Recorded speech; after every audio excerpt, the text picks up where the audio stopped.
আমি এখন আপনার ওয়ার্কার রোল ইন্টারভিউ নিব। শুরুতে বর্তমান ভূমিকা ও রুটিন নিয়ে প্রশ্ন করা হবে। প্রথম প্রশ্নটা হচ্ছে, আপনার একটি সাধারণ দিন বর্ণনা করুন। আপনার একটি সাধারণ সপ্তাহের বর্ণনা দিন। যেমন আপনি কি কাজ করছেন, কি ট্রেনিং নিচ্ছেন, কি থেরাপি নিচ্ছেন। সকালে আমি ঘুম থেকে উঠি, ঘুম থেকে উঠে আর কি ফ্রেশ হই, খাবার দাবার খাই, ওষুধপাতি খাই। সকাল 8টার সময় শুরু হয় থেরাপি। ফিজিওথেরাপিতে যাওয়ার পরে সেখানে থেরাপি নেওয়ার পরে আবার অকুপেশনাল থেরাপি, তারপরেই আবার দুপুর হয়, দুপুরে খাবার দাবার খাওয়ার পরে গ্রুপ থেরাপি আছে। গ্রুপ থেরাপি নেওয়ার পরে প্রতিদিন গ্রুপ থেরাপি থাকে, আবার কিছু কিছু থেরাপি থাকে, ওই থেরাপিগুলো নিতে হয়। এইভাবে করতে করতে বিকাল সন্ধ্যা হয়ে যায়। এইভাবেই আমাদের এখানে দিনকাল চলে। আমি এখন পর্যন্ত এখানে কোনো ট্রেনিং নেই। 2 নম্বর প্রশ্ন হচ্ছে, এই মুহূর্তে আপনাকে কি কি দায়িত্ব পালন করতে হচ্ছে। আমি আমার ফ্যামিলিতে একমাত্র এই উপার্জনের ব্যক্তি ছিলাম, কিন্তু এখন তো অসুস্থ হয়ে যাওয়ার পর তো আর কেউ আমার ফ্যামিলিতে উপার্জনের কেউ নাই। সামনে আল্লাহ দিলে যদি আমি সুস্থ হই, তাহলে আমার ফ্যামিলির হাল আমি ধরতে চাই। 3 নম্বর প্রশ্ন হচ্ছে, আপনি এই দায়িত্বগুলো পালন করার জন্যে প্রতিটি দিন সাজাতে পারেন কি? পারলে কিভাবে? আমি অসুস্থতা হওয়ার কারণে কোনো কাজ আমি করতে পারি না, কিন্তু আমার ইচ্ছে আছে আমি সুস্থ হয়ে আমার ফ্যামিলির হাল ধরার। 4 নাম্বার প্রশ্ন হচ্ছে, আপনার মেরুরজ্জুতে আঘাত পাওয়ার পর প্রতিদিনের রুটিন স্বাভাবিক কার্যক্রম কিভাবে পরিবর্তিত হয়েছে? আমি অসুস্থতার কারণে প্রতিদিনের যে কাজ আছে সেই কাজগুলো আমি করতে পারি না। 5 নাম্বার প্রশ্ন হচ্ছে, অসুস্থ বা প্রতিবন্ধী হওয়ার পর আপনার দিনের কার্যক্রম ও দায়িত্বগুলো পালনের ক্ষেত্রে কিভাবে আপনাকে খাপ খাওয়াতে হয়েছে? আমি যখন সুস্থ ছিলাম তখন রাজমিস্ত্রির কাজ করতাম, মাটি কাটতাম, কিন্তু অসুস্থ হয়ে যাওয়ার পর তো আর এই সমস্ত কাজ এখন আর কিছুই করতে পারি না। 6 নাম্বার প্রশ্ন হচ্ছে, কোন কোন জিনিস সফলভাবে খাপ খাওয়াতে বা পরিবর্তন করতে পেরেছেন? আমি যখন অসুস্থ হই, অ্যাক্সিডেন্ট হই, তখন অনেক হতাশ ছিলাম, কিন্তু সিআরবিতে আসার পর যখন এখানে থেরাপি নিই, আস্তে আস্তে আল্লাহ দিলে একটু ইমপ্রুভ হইতেছে। মনের ভিতর আশা আছে যে আগে আরো সুস্থ হব এবং আল্লাহ দিলে আগের মতন সাবেক জীবনে ফিরে যাওয়ার আশা আছে। 7 নাম্বার প্রশ্ন হচ্ছে, আপনি কি কাজ করা মিস করেন? আমি আগে কৃষিকাজ করতাম, কিন্তু এখন অসুস্থতা হওয়ার কারণ তো আর করতে পারি না, এখন সেইটারে অনেক মিস করি। 8 নাম্বার প্রশ্ন হচ্ছে, এই মুহূর্তে কাজ আপনার জন্য কতটুকু গুরুত্বপূর্ণ? আবার কর্মজীবনে ফিরে যাওয়া আপনার জন্য কতটুকু গুরুত্বপূর্ণ? আমার ফ্যামিলিতে ইনকামের একমাত্র আমিই ছিলাম, এখন কাজে ফিরে যাওয়া অনেক গুরুত্বপূর্ণ আমার। 9 নাম্বার প্রশ্ন হচ্ছে, আপনি কি মনে করেন আপনার বর্তমান দৈনিক কার্যক্রম কি কাজে ফিরে যেতে সাহায্য করবে? এখানে আমি প্রতিদিন যে থেরাপি নিতেছি এবং দৈনিক কাজগুলো যে করতেছি আমার ভবিষ্যতে স্বাভাবিক জীবনে ফিরে যেতে সাহায্য করবে। এখন আপনার আগ্রহ নিয়ে প্রশ্ন করা হবে। 10 নম্বর প্রশ্ন হচ্ছে, আপনার বর্তমান দায়িত্বগুলোর কোনগুলো? কোনটি করতে বেশি ভালো লাগে? এখানে আমি থেরাপি নিতেছি, এই কাজগুলো আমার অনেক ভালো লাগে।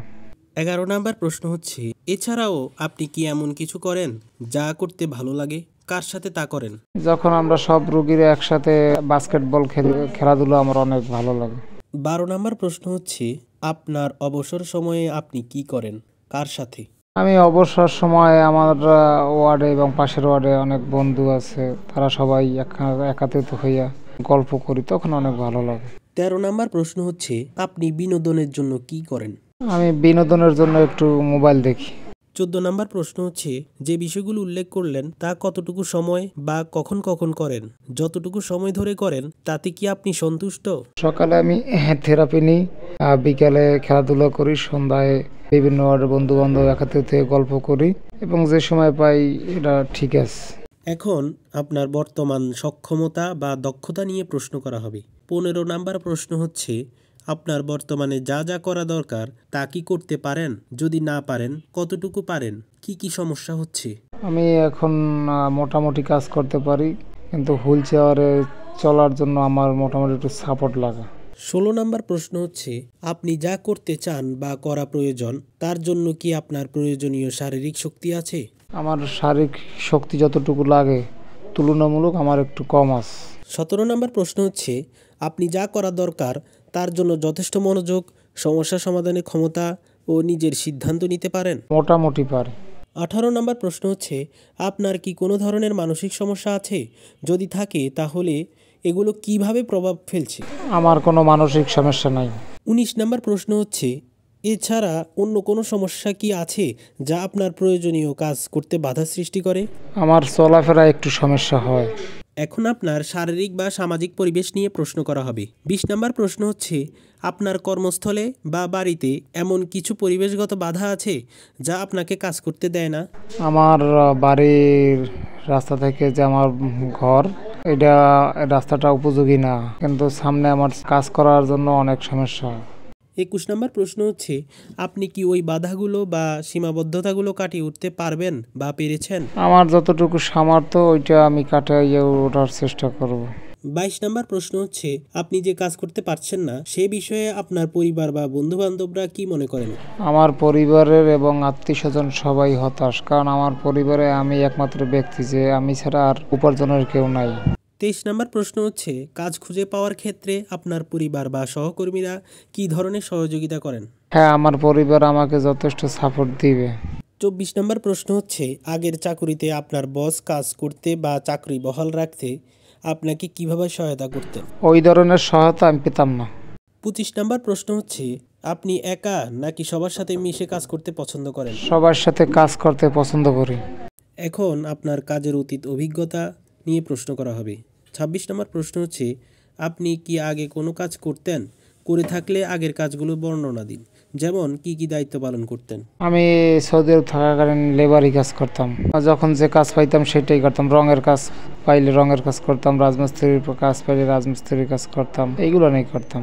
27 নম্বর প্রশ্ন হচ্ছে, অতীতে আর কি কি দায়িত্ব পালন করতেন? আমি সৌদি আরব থাকাকালীন আমার পরিবারে দেখা এবং নিজের খরচ চালানো, এইগুলো নিয়ে আমার দায়িত্ব আমি পালন করতাম। 28 নম্বর প্রশ্ন হচ্ছে, আগে যে কাজটি করতেন তা কিভাবে নির্বাচন বা নির্ধারণ করতেন? আমি আগে যখন যে কাজ পাইতাম সেই কাজই করতাম। 29 নম্বর প্রশ্ন হচ্ছে, অতীতে যে কাজ করতেন তার কোন দিকটি সবচেয়ে বেশি উপভোগ করতেন? আমার রঙের কাজ করা একটু ভালো লাগতো। 30 নম্বর প্রশ্ন হচ্ছে, সবচেয়ে কম উপভোগ্য বা সন্তোষজনক ছিল কোনটি বা অসন্তোষজনক ছিল কোনটি? কী কারণে এটি অসন্তোষজনক ছিল? ছাদ ঢালাইয়ের কাজটা আমার ভালো লাগতো না। 31 নম্বর প্রশ্ন হচ্ছে, কাজের কোন দায়িত্বটুকু আপনি ভালোভাবে করতে পারেন বলে মনে করেন বা ওই দায়িত্বের জন্য গর্ববোধ করেন? আমি আমার সর্বোচ্চ দিয়ে কাজটা ভালো করার চেষ্টা করতাম। 32 নম্বর প্রশ্ন হচ্ছে, কর্মস্থলে কি কি কাজ সফলভাবে করতে পারেননি?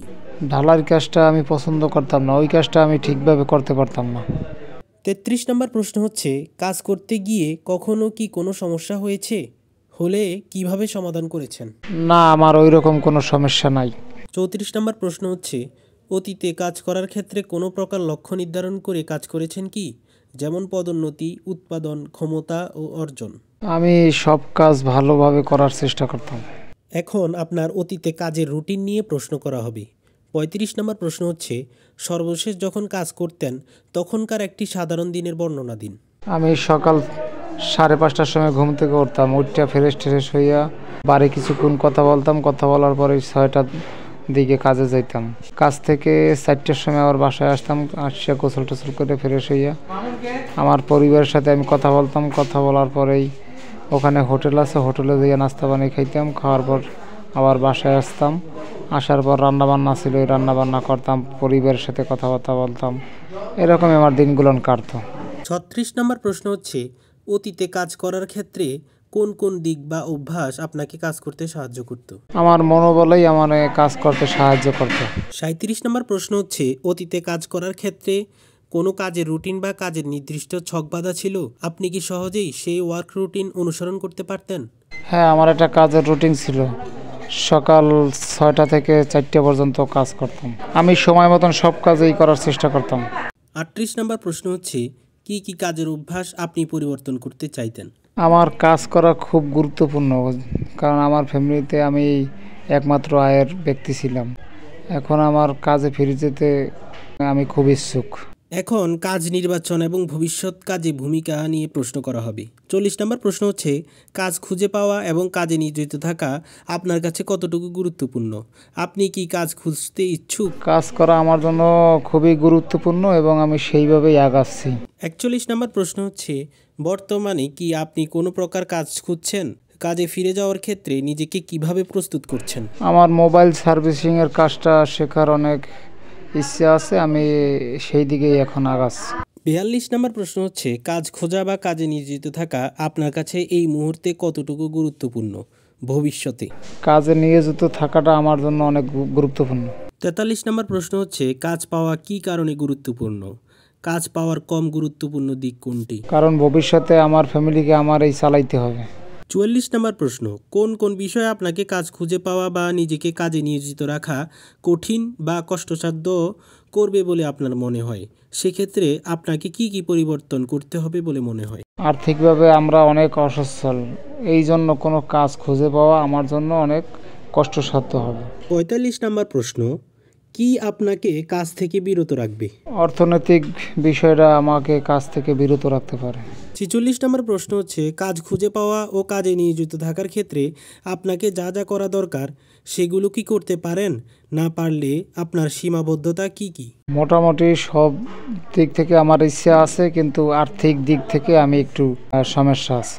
47 নম্বর প্রশ্ন, আপনি কি মনে করেন কাজ করার জন্য প্রয়োজনীয় শারীরিক সামর্থ্য আপনার আছে? হ্যাঁ, অবশ্যই আছে।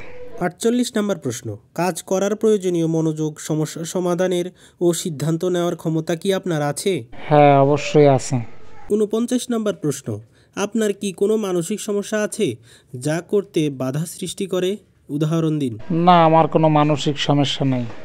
51 নম্বর প্রশ্ন, কাজ খুঁজে পাওয়া এবং কাজে নিয়োজিত থাকার ক্ষেত্রে আপনার কি ধরনের সহায়তা প্রয়োজন? হ্যাঁ, আমার একটু আর্থিক সহায়তা অনেক প্রয়োজন। 52 নম্বর প্রশ্ন, আপনি কি ধরনের কাজ করতে সক্ষম বলে মনে করেন? বসে যে কাজগুলো করা যায় ওইটা আমি পারবো, যেমন মোবাইল সার্ভিসিং, কম্পিউটার এবং দোকান। 54 নম্বর প্রশ্ন, অন্যান্য কি কি যোগ্যতা আছে যা আপনার কাজ পাওয়া ও কাজে নিয়োজিত হতে সাহায্য করতে পারে? হ্যাঁ, আমি যেহেতু এসএসসি কমপ্লিট করছি, আশা করি এই যে কাজগুলো আমি অবশ্যই করতে পারবো। 55 নম্বর প্রশ্ন, এই মুহূর্তে আপনার কাজ খুঁজে পেতে সম্ভাবনা কতটুকু আগামী 6 মাসে এবং ভবিষ্যতে? আমি দক্ষতা অর্জন করে ওই কাজগুলো করতে পারবো। 56 নম্বর প্রশ্ন, যদি ইতিমধ্যে আপনি কাজ খোঁজা শুরু করে থাকেন তবে কি জাতীয় কাজ আপনি বেশি উপভোগ করেন? আমি মোবাইল সার্ভিসিংয়ের কাজটা শিখে এই কাজটা আমি ভালোভাবে করব। 57 নম্বর প্রশ্ন, কাজ খোঁজা এবং কাজে নিয়োজিত থাকার ক্ষেত্রে আপনার কোনো লক্ষ্য আছে কি? যেহেতু বসে কাজ, আমি আশা করি এই কাজগুলো আমি অবশ্যই পাবো। এখন আপনার ভবিষ্যৎ কাজে ভূমিকা এবং রুটিন নিয়ে প্রশ্ন করা হবে। 58 নম্বর প্রশ্ন হচ্ছে, আবার কাজ শুরু করার ক্ষেত্রে আপনার কি কি বিষয় প্রত্যাশা করেন? যেমন কাজের সময়সূচি, চাকরির ধরন, কাজের বর্ণনা, কাজের বিশেষ দায়িত্ব। আমি যেখানে কাজ করব, আমি যেহেতু এখন অসুস্থ, সেইখানে যেন সব ধরনের সুযোগ সুবিধা আমি পাই। 59 নম্বর প্রশ্ন, আপনি যদি আবার কাজ শুরু করেন বর্তমানে যা করছেন তা কিভাবে ম্যানেজ করবেন? আমি কাজগুলো ভালোভাবে অভিজ্ঞতা নিয়ে তারপরে আমি কাজগুলো করব। 60 নম্বর প্রশ্ন হচ্ছে, আবার কাজ শুরু করা আপনার বর্তমান রুটিনে কিভাবে প্রভাব ফেলবে? আপনি কিভাবে খাপ খাওয়াবেন, অ্যাডজাস্ট করবেন? আমি আশা করি কাজগুলো সবগুলো ভালোভাবে অ্যাডজাস্ট করতে পারবো। 61 নম্বর প্রশ্ন হচ্ছে, ভবিষ্যতে কাজ করার ক্ষেত্রে আপনি কি মনে করেন এই পরিবর্তিত রুটিনে অ্যাডজাস্ট করতে পারবেন? হ্যাঁ, ইনশাআল্লাহ। এখন আপনার ভবিষ্যৎ কর্মপরিবেশ নিয়ে প্রশ্ন করা হবে। 62 নম্বর প্রশ্ন, ভবিষ্যতে কাজ করার ক্ষেত্রে কি জাতীয় পরিবেশ আপনার জন্য উপযোগী হবে? ভবিষ্যতে আমি যে জায়গায় কাজ করব সেই জায়গায় হুইল চেয়ার নিয়ে আমি যাতে চলাফেরা করতে পারি সেটা আমি আশা করি। 63 নম্বর প্রশ্ন, আপনি আবার কাজে ফিরে যাওয়ার ক্ষেত্রে পরিবার বা বন্ধুদের কাছ থেকে কি জাতীয় সহায়তা আশা করেন? আমি সবার কাছ থেকে আর্থিক সাপোর্ট এবং মানসিক সাপোর্ট আশা করি। 64 নম্বর প্রশ্ন, ভবিষ্যতে কাজ করার ক্ষেত্রে বসের নিকট থেকে কি জাতীয় সাহায্য প্রত্যাশা করেন? উনি যেন আমার অসুস্থতা বিবেচনা করে এবং সব ধরনের সুযোগ সুবিধা দেয়, সেটাই আমি আশা করি।